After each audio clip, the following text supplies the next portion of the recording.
Ну, привет. Меня зовут Илья Воскресенский. И я уже 4-й день в Северной Корее. Меня подстригли одной из причесок рекомендованной партии местной коммунистической. За нами происходит постоянно слежка, даже на склонах горнолыжного курорта. И если вы смотрите этот выпуск, значит, он вышел на канале! Мы в Северной Корее, ребят! Чего тут только не было. Пхеньян, слежка, запреты съемок, дети-роботы-горнолыжники. Просто разрыв шаблонов, параллельная вселенная. Я до сих пор не понимаю, как со мной это произошло. И мы сейчас вам все это покажем. Северная Корея. Место, где я не думал, что когда-либо окажусь. Место, где везде тебя сопровождает патриотическая музыка. И одни из самых суровых законов. Тут нет рекламы на улицах, кроме пропаганды местной идеологии. И место, где нельзя отступить от группы, ни на шаг. Именно здесь, после фразы «лучше не надо, будут неприятности», пробегает холодный пот по спине. Напомню вам наших правилах, да, чтобы потом не было никаких неприятностей. За этот выпуск мы побываем в столице Северной Кореи, узнаем их особенности культуры, почему надо кланяться, как надо фотографироваться с местными достопримечательностями. Нужно стоять ровно. Почему я не могу выбрать стрижку, которую хочу. Скорее всего, вот эту первую.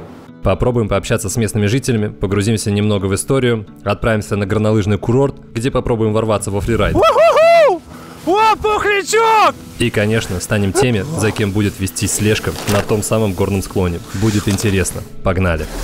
И не забудьте подписаться на канал, поставить лайк, отправить это видео вашим друзьям, маме, папе, дедушке, бабушке, сестре, брату. Распространяйте видео, нам это помогает развивать канал. Приятного просмотра! Давайте быстренько пробежимся по сухим фактам о Северной Корее, чтобы понимать контекст происходящего. Правильно, страна называется КНДР – Корейская Народная Демократическая Республика. И там нет ничего общего с демократией, и там не любят, когда ее называют Северной Кореей. Потому что до недавнего времени они считали, что нет другой Кореи, кроме них. Просто ее другая часть незаконно оккупирована. Страна образовалась в 1948 году вследствие войны и разделения Корейского полуострова на юг и север. Южную часть поддержал западный мир, северную – коммунистический. Именно поэтому здесь плотненько прижился социализм с наложением местной идеологии чучхе. О ней чуть позже поговорим. КНДР – это один из самых ярких примеров антиутопии, где хотели как лучше, а получилось как всегда. Также рассказ о Северной Корее не может быть без упоминаний трех великих вождей. Ким Ир Сен – основатель, Ким Чен Ир – его сын, и Ким Чен Ын – внук первого и сын второго. Все они поочередно правили и правят страной. Как же я люблю это место. Думаю, многие из вас его узнали. Это наш магазин винтажа Vosk Place. Мы с женой вкладываем в него всю душу и креатив, чтобы это все было эстетично и атмосферно. Но помимо всех этих красивых процессов, за любым бизнесом скрывается много суеты. Работы с документами, отчетностью. Все те процессы, которые не видно со стороны, но без них невозможно вести свое дело. Для тех, у кого есть бизнес любого масштаба, хочу посоветовать экосистему Контур. Продуктами Контура пользуются 2,5 миллиона компаний. Это каждый третий бизнес в России. И мы не исключение. С самого основания нашего магазинчика мы пользуемся теми продуктами, которые упрощают работу. Начинали с Эльбы, чтобы просто отчитываться в госорганы. Получали в Контуре электронную подпись. Проверяли контрагентов в Фокусе. Сейчас ведем электронный документооборот в Диадоке. Контур хорошо знает, чего хочет бизнес, создает новые и постоянно улучшает готовые продукты и сервисы. Это я вам могу сказать как многолетний пользователь. Ну и конечно, Контур любит за экспертную техподдержку и современный понятный интерфейс, в котором разберется любой начинающий предприниматель. Это отличный партнер для любого, кто хочет не просто вести, а развивать свой бизнес. Растите свои проекты, открывайте новые рынки, оптимизируйте процессы с Контуром. Ссылку оставил в описании. Контур основан на реальных развитиях.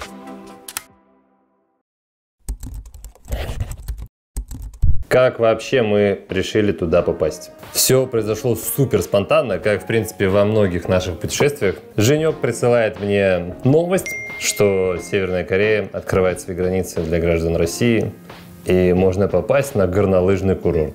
Я думал, не знаю, секунд 10, наверное, может и 5.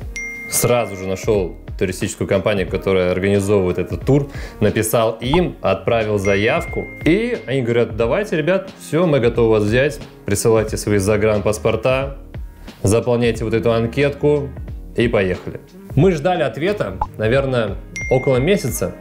Были тогда в Сочи, катались на сноубордах и снимали выпуск. И просто в какой-то момент где-то едем на югах и добавляют нас в чат КНДР. Мы сразу пишем организаторам: а это что значит?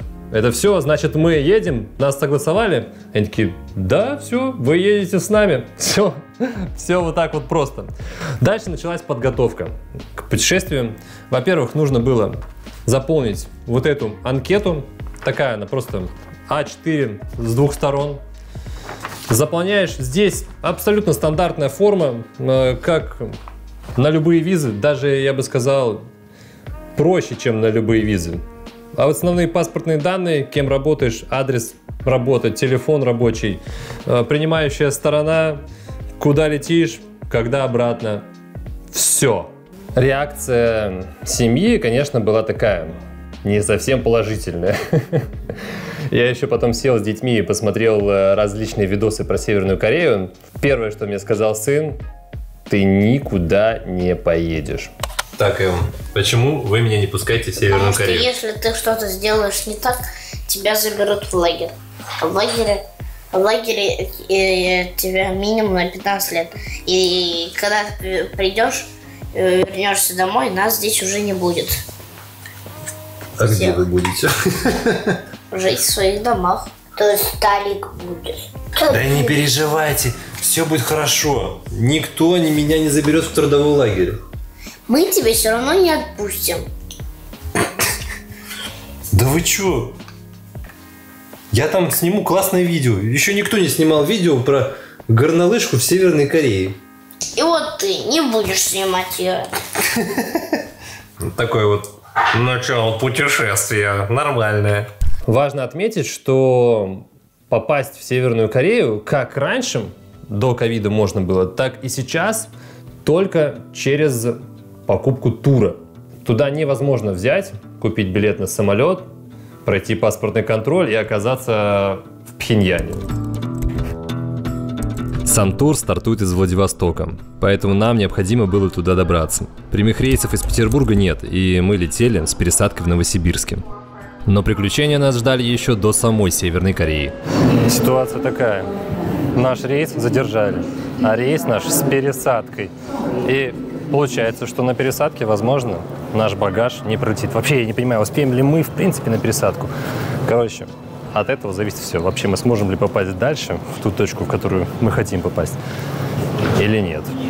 Летающих далее рейсами S7 Airlines, опаздывающих на стыковочные рейсы, просим после посадки самолета обратиться в представительство S7 Airlines. А получается, рейс только завтра будет, да? Да. Все расскажет девушке на первом этаже, не переживайте.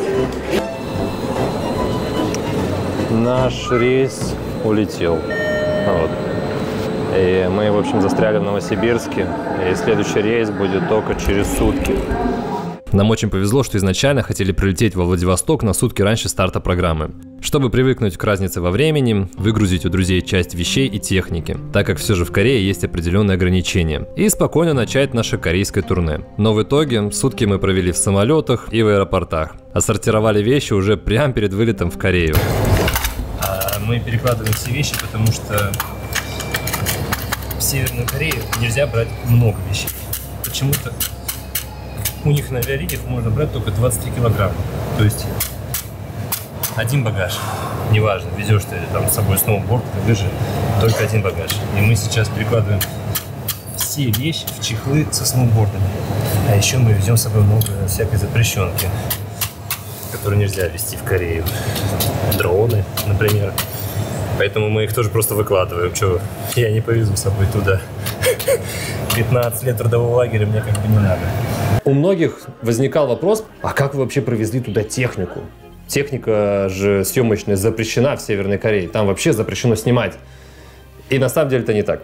Просто изначально турагентство запросило название нашей техники. Это некая такая аккредитация, мини-аккредитация, просто подтверждение того, что ты везешь с собой.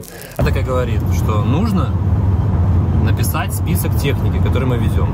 Что нужно заполнить? Вы просто пишите фотоаппарат, Canon, год выпуска. Canon. Я такой думаю, ё-моё, это будет весело, походу. В итоге надо писать список техники, а они одобрят, разрешат или нет. Ограничения были в $2000, что техника не должна превышать стоимость эту. И также, скорее всего, нам бы не разрешили брать какие-нибудь телевики там, на дальнем фокусном расстоянии, чтобы снимать.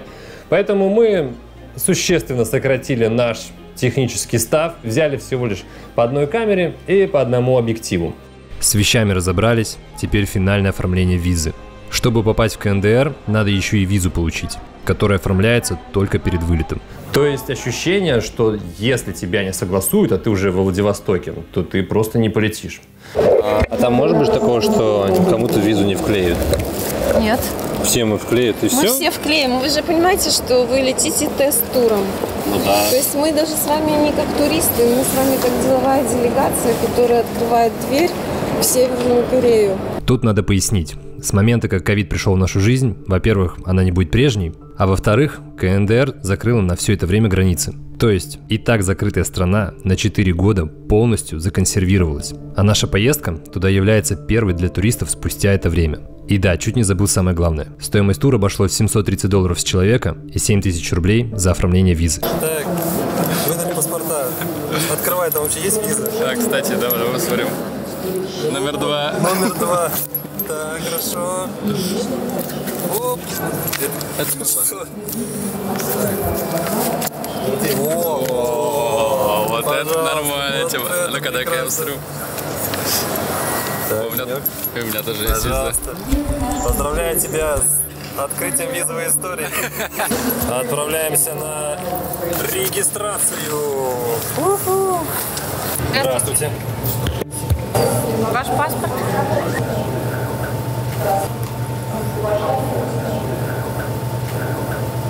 Что-то казалось, будет все сложнее. Придумывали себе какие-то работы. Я смотрел всякие видосы, что люди там устраиваются специально какими-то адвокатами, юристами. Просто написал владелец винтажного магазина, а Женек вообще просто написал режиссер. Владивосток, Пхеньян, пожалуйста, летим. Ну, возможно, кстати, все дальше не так просто. Даже как-то подозрительно все легко. Далее мы прошли российский паспортный контроль, нам задали лишь один вопрос «Цель поездки», где, конечно, мы ответили «Туризм». Затем прошли в зал ожидания, увидев наш советский самолет Ту-154. Старенький, в ливьере корейских авиалиний с флагом Северной Кореи. Эмоции уже переполняют, потому что нет понимания, что будет дальше. Я никогда не был в подобных путешествиях. И вот мы уже идем в рукаве, спокойно все снимаем, и прямо при входе в самолет в меня влетает рука бортпроводника. Здесь-то и началось все самое интересное. Естественно, нам супер интересно. Советский самолет, советская обшивка, советские столы. Ты пытаешься все это запечатлить, и подходит стюард.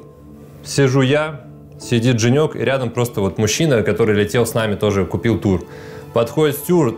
И просто из рук у него вот так вот выхватывает телефон без спроса, открывает, заходит в галерею и начинает листать фотографии. Это мы еще не взлетели, мы стоим во Владивостоке, просто вот в аэропорту еще. Начинает вот так вот листать, и мы просто в шоке. Но ощущение, что у нас будет классное путешествие, оно просто не покидало. Мы ради этого и ехали в Северную Корею. Ради вот этой такой запрещающей экзотики коммунистической. В самолете тебя встречает патриотическая музыка. Далее она будет играть везде, на всех площадях, на весь горнолыжный курорт. Такой занимательный факт о Северной Корее.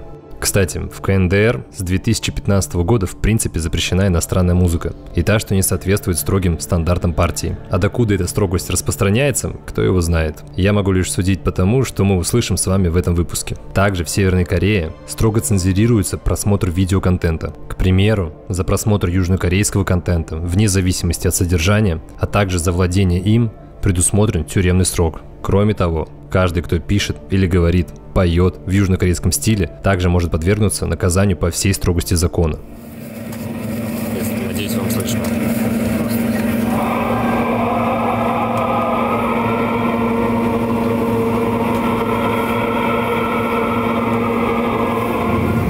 Полетели.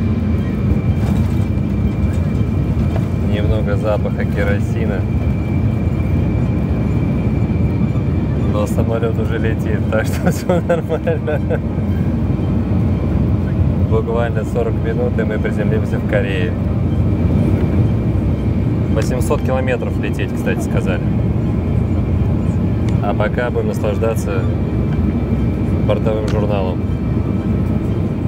Бортовой журнал весь пропитан патриотическими картинками, но в основном с фотографиями Ким Чен Ына и описаниями прошедших событий, открытие новых мест, проведение заседаний и прочие новости внутренней политики. Также много страниц посвящено масштабному параду в честь 75-й годовщины со дня образования республики. Вот немного кадров, что я нашел с этого события. Вообще КНДР славится своими парадами, а точнее то, как живые люди творят какие-то невероятные картины в движении с четкостью роботов. И еще хочется отметить фотографии счастливых людей в сфере сельского хозяйства.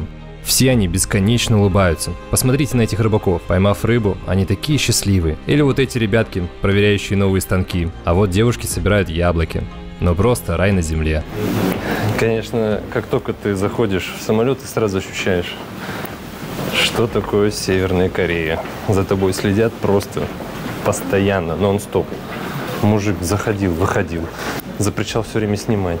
Даже в иллюминатор горы нельзя было снимать. Прилетели в Пхеньян. Дальше процесс прохождения границы, он относительно стандартный, то есть не было какого-то такого особенного контроля. Ты сначала проходишь паспортный контроль, получаешь багаж, а потом проходишь еще таможенный контроль. На таможенном контроле у нас попросили телефоны. Он просто вот взял телефон, говорит: iPhone? Я говорю: iPhone. Что-то там он записал. Вот, потом мы просканировали наши рюкзаки, у меня там был и лаптоп, и камера. Он достал, посмотрел камеру, посмотрел ноутбук, также увидел жесткие диски, спросил, что это такое. Ну, то есть какие-то вот вопросы такие обычные, именно связанные с техникой. То есть для них это такой важный вопрос, контроль техники, которую ты ввозишь. Как только мы вышли с аэропорта, нас окружили местные СМИ, мы сделали одну большую фотографию, и дальше нас рассадили по 3 автобусам. Поздравляю вас с приездом в нашу страну! Мы в Пхеньяне, столице КНДР. Пришло время разобраться в запутанной идеологии страны, которая называется Чучхе. Это смесь идей ленинизма, марксизма, конфуцианства и традиционной корейской религии Чхондогё. Автором считается основатель республики Ким Ир Сен, а цель ее создания, чтобы подчеркнуть идентичность и независимость КНДР от других и прошлых идеологий. Ну и, конечно же, чтобы обосновать свою личную власть и власть будущих преемников. По сути, эта идеология привела страну туда, где она сейчас находится, в экономическом и политическом плане. Есть несколько основных положений в ней, не буду долго вдаваться в детали, но почитав о них, можно сделать вывод, что Чучхе проповедует идеи вождизма, милитаризма и потребительского отношения к природе, а также является собой крайний вариант изоляционизма. И, как по мне, последнее как раз больше всего повлияло на Северную Корею. Первые впечатления сразу же захватывают тебя полностью. Во-первых, ты сначала едешь через обычные города, через какие-то поля, и сразу же гиды запрещают тебе это все фиксировать. Я сегодня напомню вам о наших правилах, да, чтобы потом не было никаких неприятностей. Военный пункт нельзя фотографировать с нашим телефоном все, да, уберите, пожалуйста. Военных и людей в грязных рабочих формах у нас не разрешают фотографироваться. Да, только красивый. Снимайте, пожалуйста. Если у вас есть желание вот выйти из гостиницы и гулять по городу, это только можно в сопровождении своих гидов. И потом газеты и журналы с портретами, это сохраните с осторожностью, чтобы они не измялись. Хорошо, да? Сбросите их в урна, это совсем это не разрешает, да, запрещено это. Также нам запрещали снимать различные объекты стройки, старые дома, просто мимо проходящих людей, строителей. Вообще запреты по съемкам возведены в абсолют. И все ради того, чтобы идеализировать страну, поддерживая утопичный вектор идеологии. Снимать было очень сложно, потому что до конца ты все равно не понимаешь, в какой момент этого нельзя делать. И вот эта напряженная атмосфера была на протяжении всей поездки. Всегда держишь в голове мысль, главное не сделать чего-то такого, чего нельзя. Но можно снимать парадный Пхеньян. Первое, что меня впечатлило, когда ты въезжаешь в парадный Пхеньян, это отсутствие автомобилей. Широкие дороги и нет автомобилей. Просто мы ехали в 17:00, час пик, и нет машин. А я напомню, население Пхеньяна 3 миллиона человек. Это мегаполис. Там жизнь должна кипеть. Просто машины должны вот так вот ездить. Для объективности все же они ездят по городу, но далеко не в том количестве, которое мы привыкли видеть в любом городе-миллионнике. Однозначно тут не бывает пробок. Кстати, интересный факт. В Северной Корее нет частных автомобилей. Все, что вы видите на улицах, это государственные машины. То есть они на балансе у того или иного органа. А как думаете, будет когда-нибудь, что ты приехал, прилетел в Пхеньян, взял в аренду машину и сам поехал? Я уже сказала, у нас в стране частных машин нету. А родовоз тоже такого нет у нас, да. Не, ну может быть в будущем. По туризму можно. В будущем, конечно, в будущем я тоже не знаю. Но надеетесь на это? Что же делать у нас в стране? Надо разрешать, да. Ощущение, что все, что ты видишь сейчас вот в этом красивом городе с большими высокими зданиями, площадями, что все это какая-то бутафория, что это все декорации для таких туристов, как мы, для, возможно, каких-то политических деятелей, которые туда приезжают. И это поражает. Поражает, потому что ощущение ненастоящности, оно тебя вот не покидает. По городу у нас была запланирована четкая экскурсия, в рамках которой есть возможность посмотреть несколько достопримечательностей. В основном это различные площади и памятники. За пределы этой экскурсии выйти невозможно. А это для чего? Безопасность или для чего так, ограничения вообще? Вы не знаете корейский язык, и будут появляться такие некоторые проблемы, наверное, да, с вами. Во-вторых, одним словом, пока наша страна, война у нас не кончилась пока, да? В нашем Корейском полуострове сохраняются два государства. Об этом вы хорошо знаете, да? Ну да, конечно. Северная Корея и Южная Корея. Да. Поэтому это как вы военная... не знаете, где военные пункты и где это такие государственные такие обороны. То есть некое военное положение, оно как бы сохраняется в стране, да, получается? Да. Поэтому об этом вы тоже не знаете, я тоже не знаю. А вот и наша первая остановка – памятник вождям. В самом центре Пхеньяна, на холме Мансу, расположен монументальный скульптурный ансамбль, включающий памятники вождям Ким Ир Сену и Ким Чен Иру и Музей Корейской революции. С вот этими великими товарищами можно нарваться в Северной Корее на неприятности. Во-первых, чтобы с ними сфотографироваться, они должны быть в полный рост. Во-вторых, нужно стоять ровно, прям как солдат.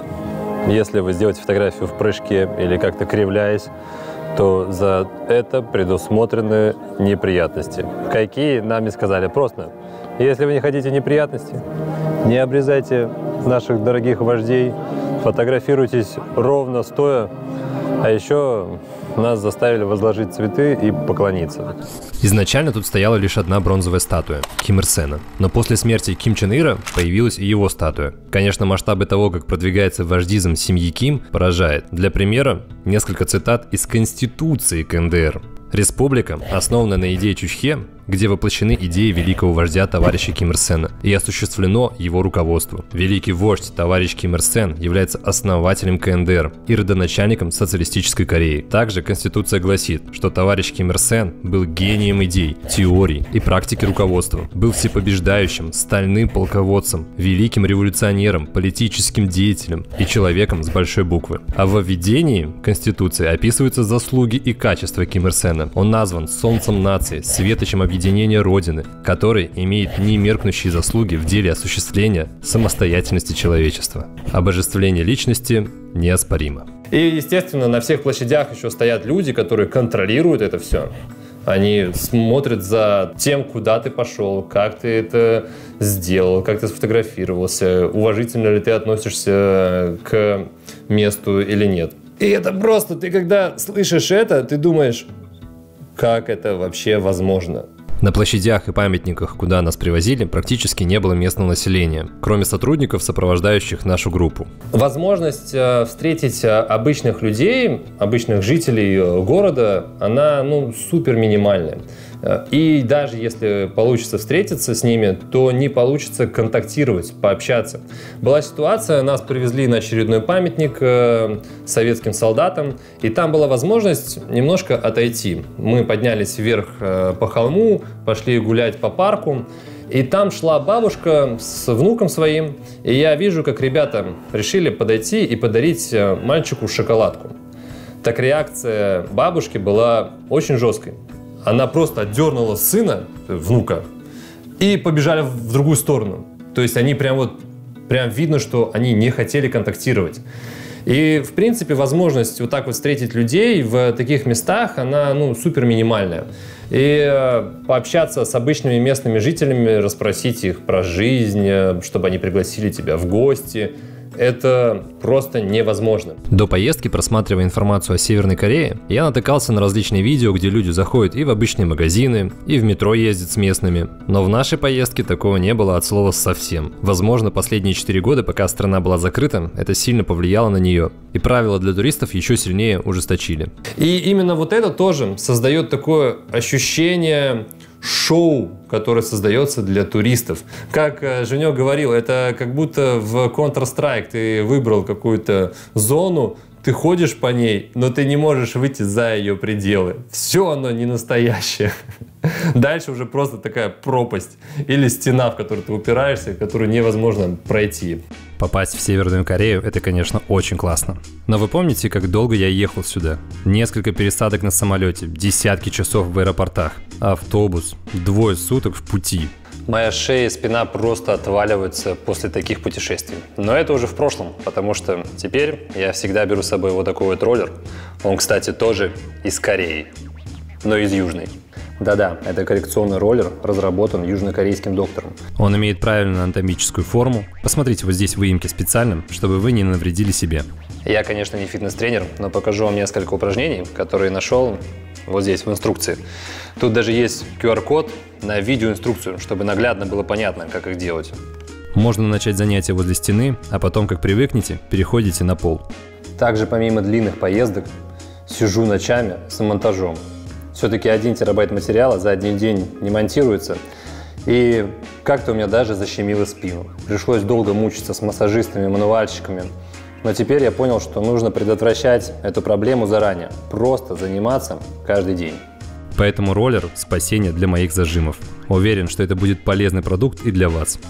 Заказывайте по ссылочке в описании. Дальше нас ждал дворец школьников района Мангёнде. Мне кажется, именно так и выглядел дворец пионеров в СССР. Вообще, после поездки я показывал отснятые кадры старшему поколению, и они говорят, что, в принципе, Северная Корея очень похожа на то, что было у них в молодости. В этом дворце дети занимаются внешкольной деятельностью, такой как изучение музыки, каллиграфия, вышивание, развитие навыков работы с компьютером, занятия спортом, и, конечно же, все это демонстрируют туристам.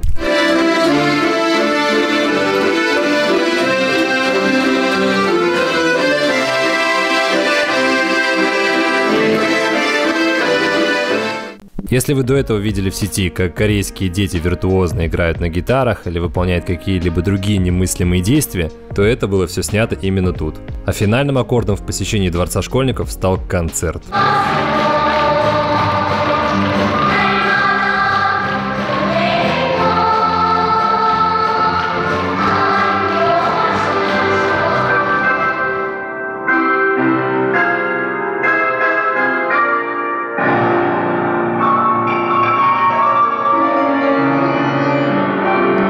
Естественно, в любом другом путешествии я бы ни за что не попал на подобное мероприятие. Всегда избегаю таких постановочных историй. Но вот этот суровый коммунистический бренд Северной Кореи так глубоко засел в голове, что я не могу представить себе ее по-другому. И посмотреть на то, как дети словно роботы поют, играют, танцуют для полупустого зала, однозначно хотелось. Ну и, конечно, кто тут мне бы дал возможность поменять себе программу?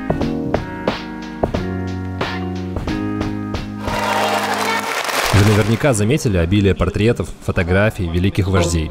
И во дворце школьников, и на зданиях, они повсюду. Более того, я слышал про то, что каждый обычный гражданин КНДР должен иметь у себя дома 2 портрета – Ким Ир Сена и Ким Чен Ира. А также должна быть 3-я фотография, где эти же 2 вождя уже вместе говорят о каких-то важных государственных делах. Честно, я думал, это всего лишь слухи. Пока мы не остановились на светофоре у обычного жилого дома и в окне увидели висящие на стене те самые 3 рамки. И еще одно интересное наблюдение. Если тут мало машин, на чем же передвигаются люди? В основном они ходят либо пешком, либо передвигаются на велосипедах, таких электро-китайских велосипедах. Но я заметил такую интересную вещь, что в определенных местах люди слазят с велосипедов и идут пешком. То есть они просто рядом везут с собой велосипед. И мы были возле какой-то площади, уже был вечер, стемнело. И я увидел, как человек, специально обученный человек, стоит перед началом этой площади, и он заставляет людей слезать с велосипедов. То есть они слезают с велосипедов и идут пешком. То есть это опять какая-то дань уважения вождям площади, где необходимо даже пешком идти. И это впечатляет. Видите эту огромную башню? Думаете, я сейчас что-то новенькое и интересное вам расскажу? Нет. Это очередной монумент идеи Чучхе, открытый в честь 70-летия, как вы думаете, кого? Конечно же, Ким Ир Сена. И является 2-м по высоте сооружением в городе. Кстати, наверх башни можно подняться, но снимать там строго запретили. А мы для вас все равно сняли.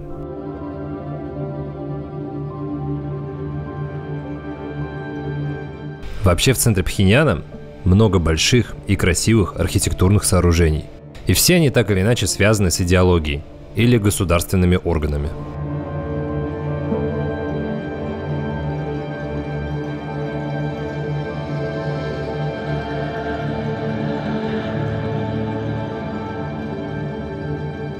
А это наш отель. Он примечателен тем, что в нем 49 этажей, и живем в нем только мы. Я в принципе не уверен, что когда-либо этот отель заполняется целиком туристами. Итак, это первый в моей жизни севернокорейский рум-тур. И последний! Первое, что бросается в глаза, особенность этого номера, то, что здесь можно курить. Ну а так, стандартный номер. У нас раздельная кровать, 2 кресла, столик, туалет, полноценная ванная комната. Все по высшим стандартам. Все такое немного старенькое, видно, что отель уже уставший. Но выглядит опрятно, приятно. Ох, как же я мечтал лечь. Реально, мы последние 2 суток спим, сидя в самолетах, потом в аэропорту. Где еще? Я уснул на концерте, где маленькие корейские дети пели для нас, а я спал просто ничтожно. И еще в автобусе. Надо спать, высыпаться, чтобы завтра проснуться и бодрыми напитаться Северной Кореей. Все. Good night.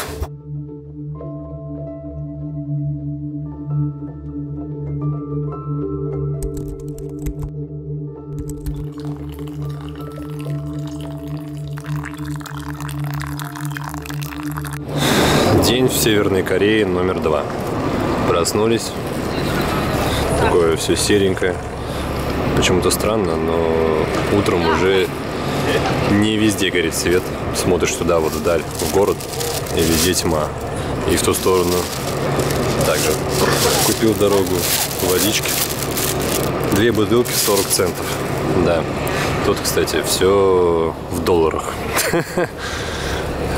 Так странно сочетаются пропагандические лозунги против Америки и водичка за 40 центов. У Северной Кореи возведена в абсолют ненависть к США. И это проявляется даже вот в таких открыточках, которые они продают. Просто посмотрите. Севернокорейский кулак давит американцев, и американский флаг разрывается на части. А тут какой-то дубинкой капиталистов американских давит. Здесь статуя свободы разваливается. Но я такой ожесточенности просто не видел нигде. И несмотря вот на всю вот эту ожесточенность, знаете, что севернокорейцы любят? Зеленые американские доллары. Это поражает, как у них сочетается ненависть и любовь к долларам. Оплата тура в долларах. Оплата в ресторане в долларах. Да даже вот эти открытки антиамериканские, они тоже в долларах. 2 доллара за то, как посмотреть, размазывается американец дубинкой. Просто взрыв мозга. А раньше даже нельзя было завозить технику американскую, то есть айфоны, макбуки, различные какие-то вещи с американскими флагами, они были под запретом. Сейчас все-таки уже пошла некая либерализация, айфоны ввозить можно, макбуки тоже, и вообще не было никаких вопросов к американской технике. На часах 7 утра на улицах города куда-то пропали абсолютно все автомобили. Люди пешком и на общественном транспорте добираются до своих рабочих мест. А серая погода словно окончательно высосала всю душу из Пхеньяна. Еще и эти запотевшие окна автобуса очень дополняют атмосферу. Мы же едем в аэропорт. То есть, получается, в самолет не нужен паспорт, да, у нас есть, поэтому без проблем, когда в аэропорту. Ну то есть вы, если что, покажете, можно не забирать, да? Ничего. Тогда до отеля можно оставить вас, да? Да, отдельно, да. Все, хорошо. А в аэропорт мы едем, чтобы долететь до горнолыжного курорта Масикрён. Мне до сих пор удивительно, что я приехал в Северную Корею, чтобы покатать на доске. Сам курорт расположен в провинции Кангвон. Это в 24 километрах от города Вонсан. Или в 3,5 часах езды от Пхеньяна. И внутри нашей группы распространился слух, что мы летим на самолете, чтобы минимизировать съемки бедных деревень и отсутствие дорог. Если честно, вот такие ограничения на съемку чего-то нелицеприятного я абсолютно не понимаю. В любой стране мира есть бедные районы, есть богатые. Вы же помните, нам озвучили, одно из правил – это запрет на съемку людей в грязной одежде. И нужно снимать только красивых. Мне кажется, когда ты пытаешься что-то идеализировать, как раз и срабатывает обратный эффект. И возникают вопросики. Но зато теперь я смело могу говорить, что попутешествовал на внутренних рейсах Северной Кореи. Звучит очень эксклюзивно.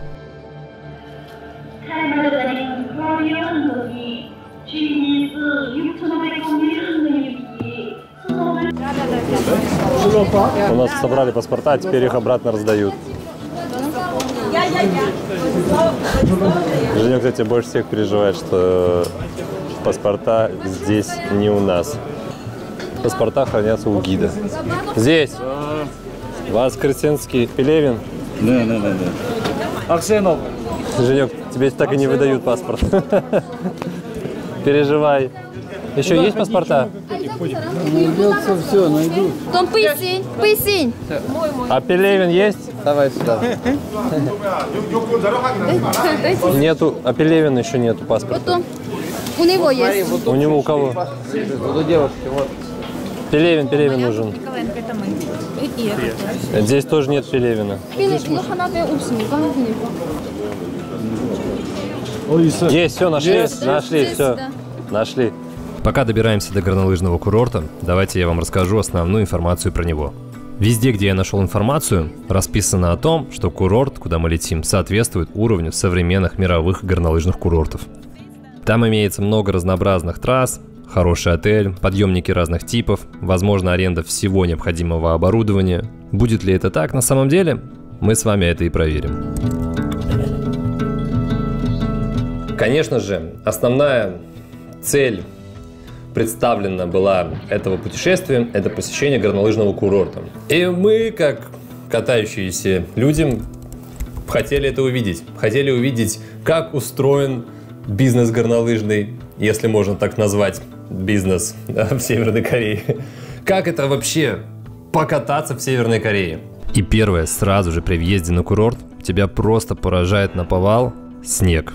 Вон тот идеально выглаженный, с ровным углом, который лежит на обочине. Это же взрыв мозга. На протяжении пары километров до отеля вдоль дороги вручную кого-то заставили выравнивать снег. В таком же состоянии он и у отеля, и даже на вершине горы. А ведь снег может снова пойти или растаять. Вот это эксклюзивчик. Мы доехали. Мы на горнолыжном курорте Масикьон. И позади меня вот этот отель, а там склоны. Сейчас, в общем, заселимся и будем кататься. Не думал я, что мы в Северной Корее будем снимать так много обзоров отелей. Поехали. Да, привет, дом. Очень чистый пол и скользкий. Просто каток какой-то. Две прекрасные кровати. Интересный интерьер в стиле шале. Тумбочка с управлением света в комнате. Кресло для вечерних релаксаций. Рабочий стол. Можно изучить сразу повестку новостную местную. Но она, в принципе, не меняется. Баллистические ракеты улетают в воздух. Естественно, местное корейское телевидение. Барный уголок. Здесь можно выпить чай или чего-то покрепче. А ниже... Здесь у нас что это такое? Севернокорейское пиво, похоже. И вообще, кстати, выбор напитков огромный. Есть даже какой-то китайский напиток. Полноценная ванная. Умывальная зубочистная территория. Душевая кабина. И трон. О, так у нас еще балкон есть. С видом на горнолыжный склон. Слышите эту патриотическую музыку на заднем фоне? Она тут играет с рассвета до позднего вечера. Конечно, корейцы, пожалуй, лучше всех в мире преуспели в пропаганде своей идеологии. Но вот в туризме ребятки не дотягивают. И это проявляется во всем. От неразберихи с паспортами, то их собирают, то раздают, до обычного заказа еды в ресторане. Мы уже час сидим в ресторане. К нам 3 раза подходили, перепроверяли наш заказ, наши фамилии. Заказали мы его за 4 часа, как сюда приехали, потому что мы еще и в автобусе ехали. В итоге сейчас подошли и сказали, что моей еды не будет. Не могут. Не могут, говорит, сделать. Нет ее. Мне кажется, они просто не понимают, на что способны 100 голодных людей. Мы просто заберем власть в этой стране. Подскажи, где еще еда, где брал? Вот там вот ребята просто поделились хлебом. Нет. Все, а так нет. Больше нет еды? Больше проверил? Нет еды, проверил. Вот могу вам ломтик хлеба дать, вот нам дали картинку. Давайте, можно чуть-чуть хлеба, пожалуйста? Конечно. А меня здесь его позвали. Говорят, там за столом сыром угощают еще. Где? По-моему, вот там где-то, в той стороне. Сыром вы угощаете? Смотри, народ потянулся. Хлеб, похоже, тоже ваш. Спасибо. А дальше было еще веселее. Мы отправились покупать скипасы, в кассе не знали правильной цены. Мы очень долго стояли и решали, сколько же стоит аренда экипировки, сколько стоит сам скипас и от чего зависит его цена. К обсуждению подключалось все больше разных людей. Я впервые с таким столкнулся. Но если честно, меня это очень забавляло. Никаких негативных эмоций. Чувствуешь, что стоишь у истоков зарождения горнолыжного бизнеса Северной Кореи. Вот эти цены $16. Все, договорились. И стоимость оборудования тоже, да? Да. Конечно, куда было бы эффективнее, если бы страна была не изолирована и перенимала опыт других стран. Пригласила бы сюда спецов из Австрии, которые бы за короткий срок все поставили бы на поток. А так складывается ощущение изобретения велосипеда. Солнышко светит, мы на склоне, вот встал в очередь. С ребятами сейчас будем катать здесь. Первое, что бросается в глаза, это то, что у ребят у всех одинаковая одежда. И она вообще не для катания. А второе, они все катаются без солнцезащитных очков. Я уже не говорю про горнолыжные маски. И третье, где шлемы? Где шлемы? Если у вас нет ни шлема, ни маски, промокод, вот он, 15% скидочка. А по ссылочке заходите и все приобретаете.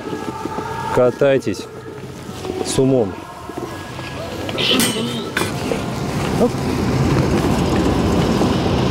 Thank you, thank you. Ну это просто разнос. Я нигде такого не видел. Ты просто посмотри, как человек ставил меня на траволатор. Он просто придерживал меня, он бежал рядом и держал, чтобы я, не дай бог, не упал. А десятки детей одинакового возраста, в одинаковой одежде, выполняющие зарядку, различные упражнения и полное отсутствие обычных туристов. Никого, кроме нашей группы, персонала и этих детей. Вообще просто шок. Я в полнейшем шоке. Эмоции испытываются, знаете, такие, которых я никогда в жизни не испытывал. Что-то уникальное в своей жизни я сейчас приобрел. Так, мы на курорте. Перепроверяем всю информацию из сети. Тут 9 трасс, разной сложности. Также есть учебный склон. Максимальный перепад высоты порядка 1000 метров. На территории курорта расположен отельный комплекс на 120 номеров. С бассейном, спа-зоной, магазинчиками, кафешками, со школой инструкторов и с услугами аренды оборудования. Все описанное совпало. Подъемники же на горе разного типа. И интересные факты их приобретения, так как КНДР под санкциями, европейцы напрямую отказались продавать. Но зато китайцы помогли выкупить австрийский БУ подъемник, отработавший 30 лет на курорте Ишгиль, и поставили его потом в Корею. Сели в гондолу. Сложно назвать, честно говоря, это гондолой и фуникулером. Вот оно, пространство. Все. По идее, здесь на 4 человека, но 4 здесь будет очень тесно. Едет супер медленно. Один подъем примерно 20 минут.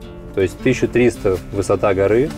И вот 20 минут ты сидишь, такой размышляешь о том, как хорошо в Корее, думаешь, смотришь на пейзажи, благодаришь за все великих вождей и понимаешь, остался бы я здесь навсегда, но нет.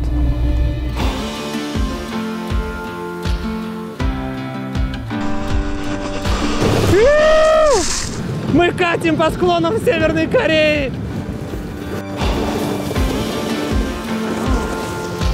Хочу отметить идеально подготовленные трассы. Ратраки каждое утро равняли склоны, и кататься по трассам было одно удовольствие. Но меня больше всего удивляет, что здесь какой-то неземной сервис. Я очень люблю, что люди здесь все кланятся мне. Ты куда бы ни заходишь, везде кланяться. Не знаю, я уже 5 раз проехал на одном и том же подъемнике, каждый раз кланяться, потом у тебя забирают сноуборд и за тебя его вставляют. Сервис уровня Ким Чен Ына. Вот такой вот новый уровень сервиса. Несмотря на политическую ожесточенность по отношению к определенным странам и непонятные мне законы внутри страны, сами люди, живущие в Корее, относятся к тебе с невероятным уважением. Вот этот восточный культурный код, он присутствует и в КНДР. Постоянные зрители знают, что на этом канале для нас всегда важны сами люди, а не тот или иной государственный строй. Ведь сила не в правде, отстаивающей идеологию, а в любви к ближнему.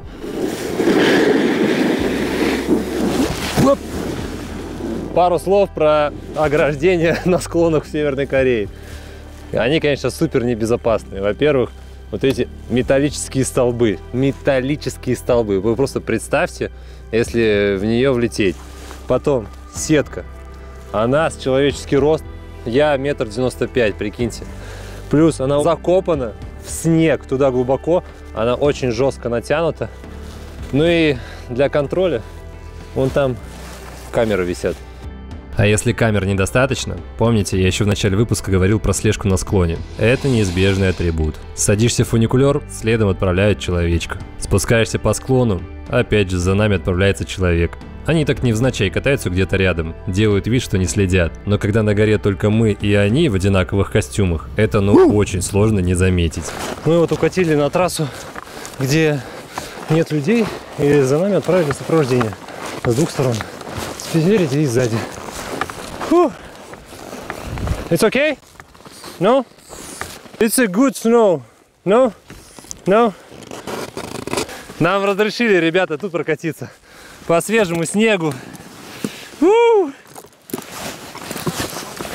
Фрирайд Северной Кореи. Пацаны, я во фрирайде!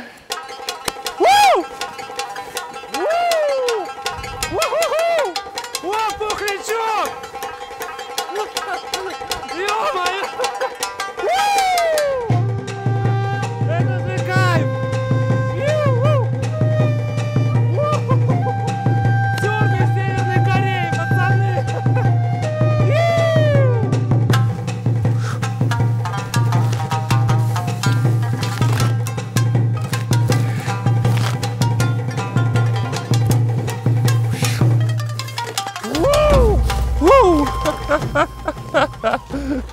Блин, прикольно.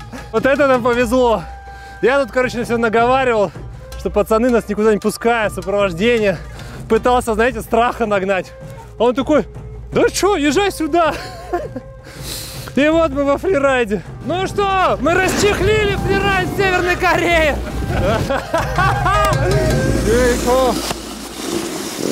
Oh, can you help me? Can you help me?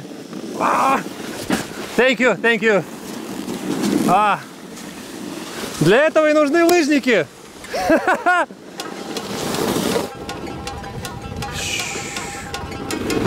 У нас гонка. Итак, Россия вырывается вперед.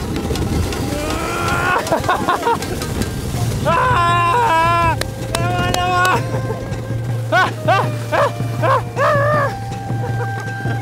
О, no! Нет! Северная Корея побеждает!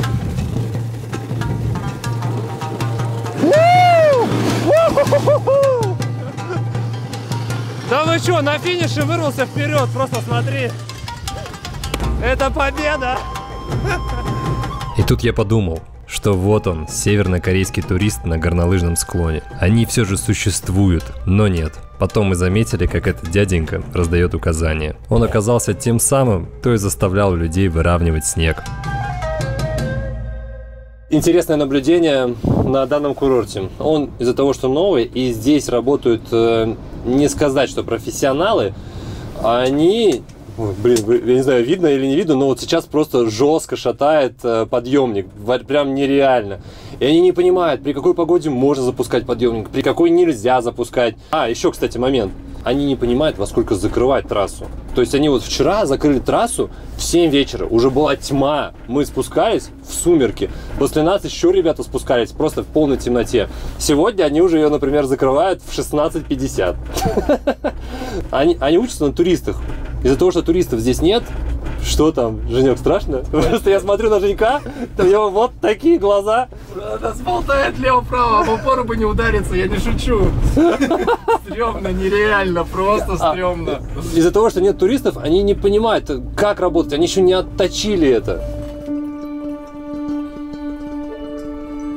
Но зато благодаря этому мы смогли проводить красивейший закат на вершине горы. Обычно на всех курортах, где я был, это сложно сделать, так как гору закрывают в целях безопасности. А тут насладился моментом сполна.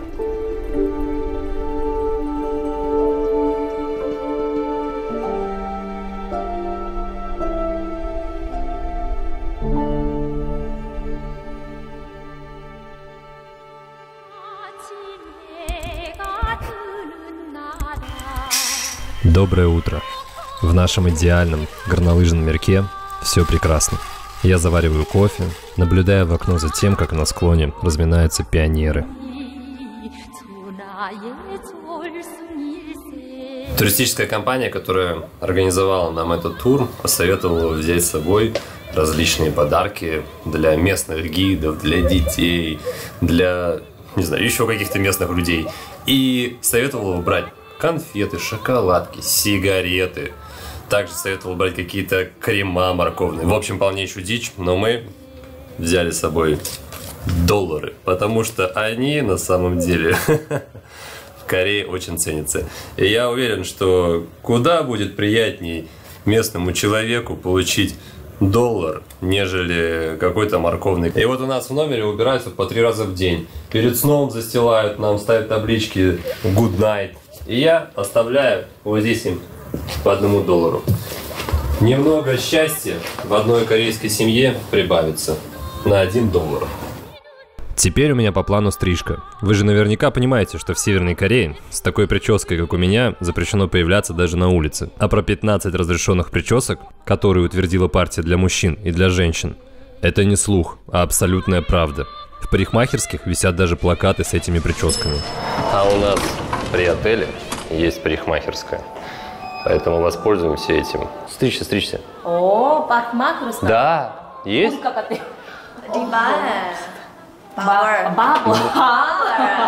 Я... Окей, спасибо. Стрижка нам обошлась в $10.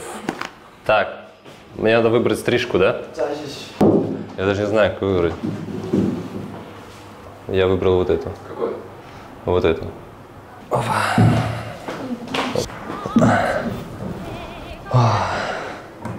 Страшно. Я не стригся, наверное, года 1,5, если не 2. Надо, знаешь, что сделать? Надо взять это за традицию стричься в разных странах. Ёшкин кот. Вот что пишут корейские газеты о волосах. Волосы – это важная деталь, отражающая культурные стандарты, умственное и моральное состояние людей. Также одно время по местному ТВ даже запустили шоу под названием «Давайте пострижем волосы в соответствии с социалистическим образом жизни». В ней призывали стричься каждые 15 дней и не иметь длину волос больше 5 сантиметров. Ну и, конечно, оглашали имена нарушителей на всю страну.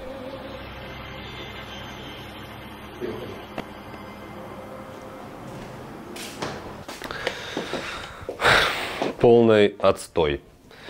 Сейчас меня тут 2 часа набривали, выглаживали, начесывали. Я хотел дать чаевые, но наотрез отказываются.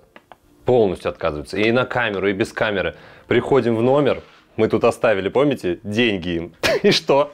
Кровать идеально заправлена, просто идеально. И также сверху лежит идеально $1.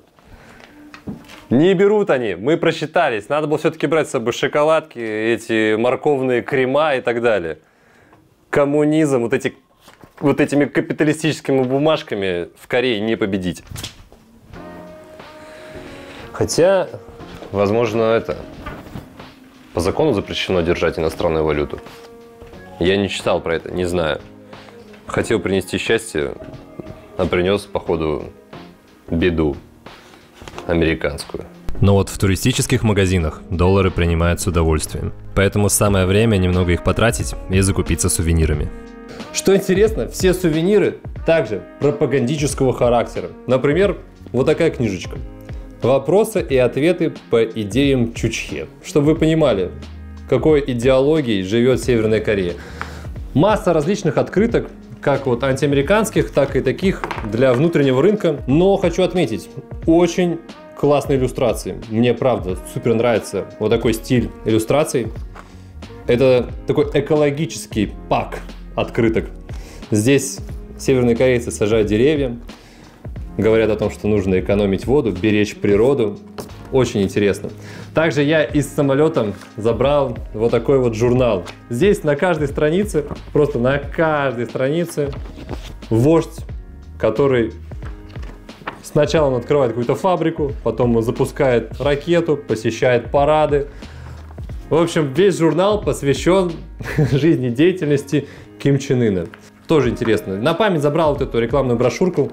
Кстати, был интересный факт. Все, мы уже выезжаем в аэропорт. Я из отеля забрал эту брошюру. Сидим в автобусе. Тут заходит гид и говорит: Воскресенский, кто Воскресенский? Я говорю: я. Она: вы забрали журнал из номера.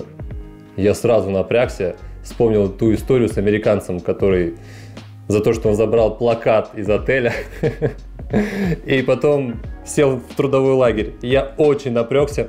А она потом в ответ: он стоит $8. $8. Я такой: что? Достаю эту брошюрку, говорю: ну, простите, мне не надо, тогда заберите. А потом она приходит: я перепутала, это бесплатно, $8 журнал. Где журнал? Я говорю: я не забирал никакой журнал. В общем, произошел какой-то казус, но мне разрешили вывести эту рекламку. Также я из самолета забрал вот такие пакеты для, сами знаете чего. Почему я взял их? Потому что это Air Koryo такая авиакомпания, это, ну, которая не летает никуда, абсолютно никуда, и забрать такие пакетики с таким брендингом, это супер уникально. Ну и, конечно же, я не мог не купить музыку севернокорейскую, потому что она играет там повсюду, и хотелось увезти с собой немного музыки. И, кстати, еще мы купили вот эту флешку. Здесь, наверное, какой-нибудь КНДРовский вирус, который ты запускаешь в свой компьютер. На самом деле здесь фильм. С нами все путешествие ходил оператор с такой, знаете, телевизионной камерой, снимал все подряд. И в конце путешествия он смонтировал фильм. Этот севернокорейский шедевр можно посмотреть в моем телеграм-канале. Заходите, подписывайтесь. Там еще выходят посты о закадровой жизни, творческой деятельности. Естественно, я думал, что привезти в подарок детям. Вот такую куколку я нашел. Я ее привез Микки. Она держит флаг КНДР. А Эван у меня фанат Лего. И прямо перед вылетом я увидел набор севернокорейского Лего. Прямо в аэропорту. И, естественно, я его купил. Потому что это настоящий эксклюзив. Вот такая ракета с флагом. У них почему-то весь Лего, их севернокорейский, он милитаризированного характера. Там были танки, какие-то катюши, не знаю, ПВОшки и так далее. Единственное, что было более-менее мирное, это вот эта ракета. Это, кстати, не баллистическая ракета, если что. Это ракета просто, которая отправляется в космос. Там внутри сидит космонавт. Хотя вдруг они ракету баллистическую с человеком отправляют. Кто знает? Ну нет. Я в это не верю. Это обычная ракета мирного характера для изучения космоса. Остался последний нераскрытый и самый важный вопрос этого путешествия. Как нам удалось вывести весь отснятый материал? Вечером перед вылетом к нам подошел специально обученный человек и предупредил нас, чтобы мы поудаляли все, что было снято вне озвученных правил. Вы же помните, иначе будут неприятности. И вот это нас очень напрягло. Сразу же начали искать пути решения проблемы. Отсканировали материал на 3 разных диска, скрыли папки, затем на ноутбуках создали папку с контентом, который можно показывать. В общем, подготовились к проверке тщательно. В итоге у нас вообще ничего не проверили. Даже не попросили достать ноутбук из рюкзака. Конечно, возможно, это из-за того, что мы опаздывали на самолет, но это останется тайной. Вопрос. Хотел бы ли я вернуться туда? Конечно, я бы хотел вернуться в Северную Корею. Но когда страна поменяется? Все-таки с тем режимом, который сейчас существует, с теми условиями, которые сейчас есть в Северной Корее, это путешествие на один раз. Когда все поменяется, когда можно будет прилететь в Северную Корею, взять в аренду автомобиль и проехаться по деревням, посмотреть, где все эти люди живут. Эта страна достаточно большая, 26 миллионов человек. И ты, когда путешествуешь по стране в данном формате, ты не видишь этих людей. Где они? Хочется посетить эти деревни, которые раскиданы просто по всей стране, пообщаться с обычными людьми, зайти к ним в гости, узнать про их быт, жизнь. Вот тогда я вернусь в КНДР. А пока вот этого фильма будет достаточно. Буду смотреть и вспоминать, как это было.